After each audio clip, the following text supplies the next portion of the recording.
ఇప్పుడు వైకుంఠ ఏకాదశి పర్వదినం ఇంకా 10 రోజులు ఉంటుంది. హెవీ క్రౌడ్స్ కూడా ఉంటాయి. దీనిపైన మీరందరూ అప్రమత్తంగా ఉండాలి. పోలీస్ వ్యవస్థ అప్రమత్తంగా ఉండాలి. టీటీడీ కూడా ఇన్స్ట్రక్షన్స్ ఇస్తున్నాం. 0 టాలరెన్స్. ఎక్కడ చిన్న ఇన్సిడెంట్ జరగడానికి వీలు లేదు. ఏ ఇన్సిడెంట్ జరిగినా చాలా ఫర్మ్ గా కూడా ఉంటాం. అందరూ కూడా అప్రమత్తంగా ఉండాల్సిన అవసరం ఉంది.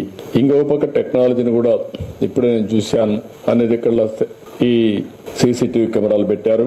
అక్కడి నుంచి ఇన్ఫర్మేషన్ కూడా తెప్పిస్తున్నారు.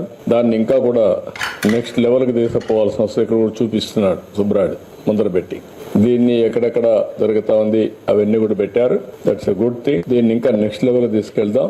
ఇంటెలిజెంట్ పోలీస్ వ్యవస్థను పెడదాం. రౌడీ షీటర్స్ అందరిని ఇందులో పెట్టడం, ఎవరైనా ఇష్టానుసారంగా చేసి ఇక్కడి నుంచి కూడా మానిటర్ చేసి డైరెక్షన్స్ ఇచ్చే పరిస్థితి రావాలి. పెట్రోలింగ్ కూడా మనం డ్రోన్స్ తో చేసే పరిస్థితికి వచ్చాం. ఒకసారి డ్రోన్ తో పెట్రోలింగ్ చేసినప్పుడు డాక్యుమెంటరీ ఎవిడెన్స్ వస్తాయి, విజువల్స్ వస్తాయి.